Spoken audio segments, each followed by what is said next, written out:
Hello. Today I'm going to be teaching a fourth grade class. We are going to be discussing a poem by Emily Bronte called No Coward Soul is Mine, and I hope you enjoy. Thank you. Good morning, class. I hope you all went over the reading that I assigned last night. We are going to be discussing the poem by Emily Bronte, No Coward Soul is Mine today. I want to just remind you some things that we are going to discuss. We're going to go over mood, theme, the language, and any possible meaning that she might have for the poem. Some things I want you to remember is everyone is going to interpret different kinds of meanings, and you need to be mindful and respectful of their meanings. Give them a chance to explain why they think that certain meaning, and they will give you that same respect back. So let's go ahead and jump into it.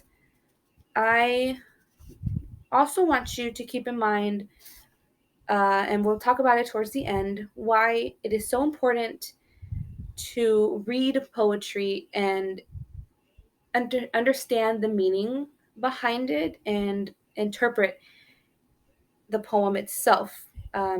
I really think it can be very helpful, very useful, and it can be very fun to see everyone's opinions and see who agrees and who disagrees and what everyone's thinking in the moment. So I want to go ahead and go over just a quick analysis of the poem um, so we can go ahead and get started. So in stanza one, she is making it very clear, the speaker is making it very clear that she isn't worried about her untroubled soul. She is very secure with herself and her faith in God, and she is just wanting to, it seems, share that with the reader. She has complete assertion and knows that her faith is strong and that she is completely protected.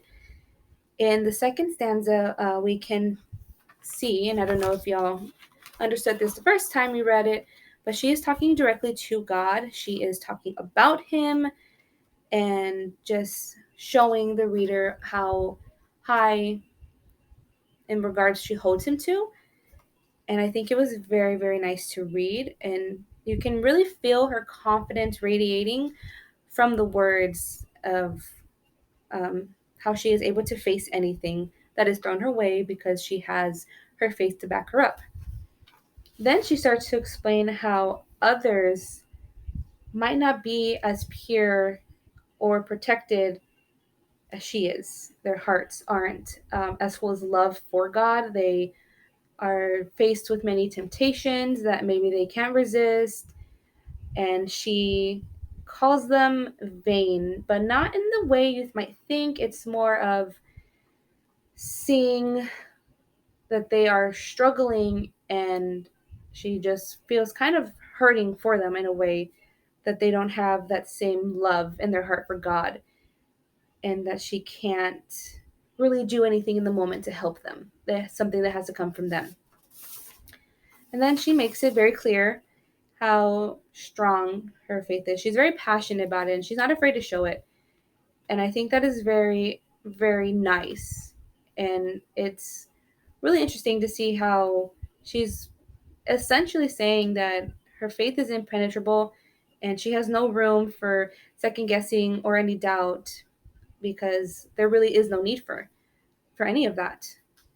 And then we're once again talking about God and his powerful presence and his love and how it is going to remain always in the world, even when people change or people are changing the world and things are happening.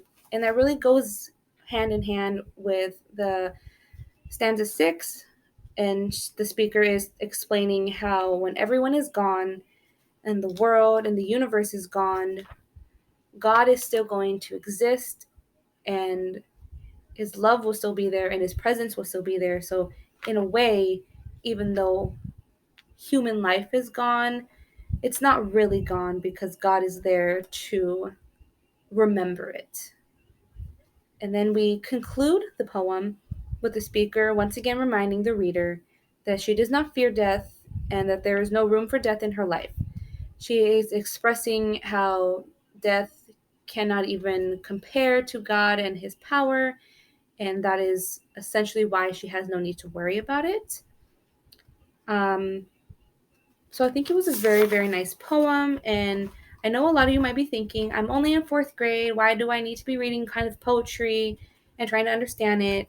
But it starts now. It starts at a young age so that you can understand it better as you get older and can identify different kinds of metaphors, similes, and any moods that she or any poet is using. For example, the mood in her poem is just her undying faith. She is extremely passionate about it and she's just trying to show that. So I'm going to go ahead and let you break into your groups, and we are going to go over the poem one more time. I want you to just keep an open mind and maybe see if you interpret something different than from what I did when I was going over my analysis, and just talk amongst yourself and see if you all agree or maybe you disagree and you can see as to why. So we'll come back in a few minutes and have a discussion. Thank you.